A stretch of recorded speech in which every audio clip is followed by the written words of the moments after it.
अमरावती बस स्थानक आगारामध्ये city bus स्टँडचे उद्घाटन होणार होते। तेथूनच प्रवासी सिटी बसद्वारे शहरातून अन्य ठिकाणी प्रवासासाठी बसणार होते। मात्र ऑटो चालकांच्या उदरनिर्वाहाचा प्रश्न निर्माण होणार असल्याचे सांगत ऑटो युनियन संघटनेचे नितीन मोहोड आणि ऑटो चालकांसह अमरावतीच्या बस स्थानकाच्या आगारामध्ये जाऊन आंदोलन करण्यात आले। नागरिकांच्या सेवेसाठी अमरावती मुख्य बस स्थानकातून शहरात जाण्यासाठी शहर बस म्हणजे सिटी बस सुरुवात करण्याचा निर्णय घेतल्याने 11 जानेवारीला याच बस स्थानकात सिटी बस स्टॉपचे उद्घाटन कार्यक्रम आयोजित करण्यात होता। मात्र बस स्थानक बाहेर असलेल्या ऑटो चालकावर सिटी बसमुळे परिणाम होत असल्यामुळे ऑटो युनियन संघटनेचे अध्यक्ष नितीन मोहोड यांनी अनेक ऑटो चालकांना सोबत घेऊन अमरावती मुख्य बस स्थानकात घोषणाबाजी करीत आंदोलन केलेत। नहीं चलेंगे, नहीं चलेंगे, नहीं चलेंगे, नहीं चलेंगे।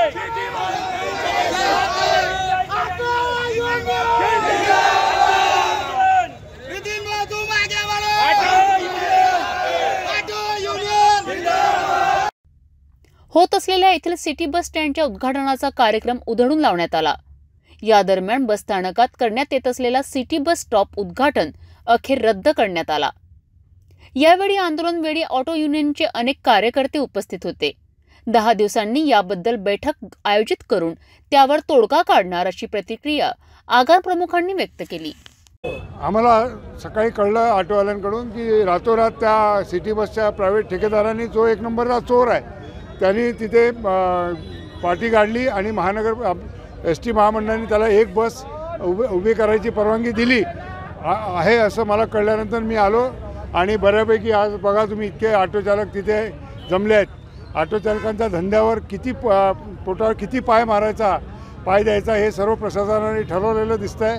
7,500 ऑटो या शहरामध्ये धावतात आणि यांनी 5 कोटी रुपये महानगरपालिकेचे 5 कोटी रुपये बँकेचे आणि करोडो रुपये RTOचे डुबवलेले आहेत। आधीचा ठेकेदार पळून गेलात आणि दुसऱ्या ॲग्रीमेंटमध्ये असं ठरवलं होतं की त्यांनी थकवलेली थकबाकी या नवीन ठेकेदारांनी द्यायची, परंतु ती त्यांनी दिलेली नाही आणि ही परवानगी देताना त्यांनी RTOला विश्वासात घेतलं नाही आणि एरिया रूट पर्पज या तिन्ही गोष्टी मेन्शन केल्याशिवाय ॲग्रीमेंटमध्ये तुम्ही परवानगी कशी काय दिली असा मी प्रश्न त्यांना विचारला।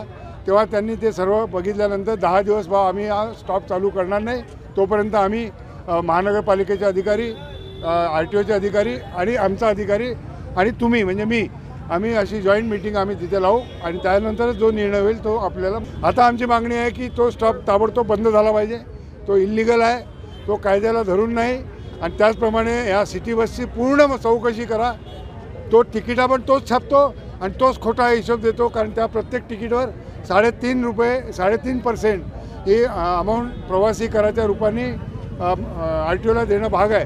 तर तो फक्त 50,000 रुपयाचा हिशोब देतो महिन्याचा आणि फक्त एकदम फारच काडी मात्र रक्कम तो RTOकडे जमा करत आहे आणि अशाने त्यांनी RTOचं प्रचंड नुकसान केलं आहे। रॉयल्टीसुद्धा महानगरपालिकेची 5 रुपये 10 पैसे पर किलोमीटर त्यांनीसुद्धा तो बरोबर भरत नाही, हिशोब बरोबर देत नाही आहे।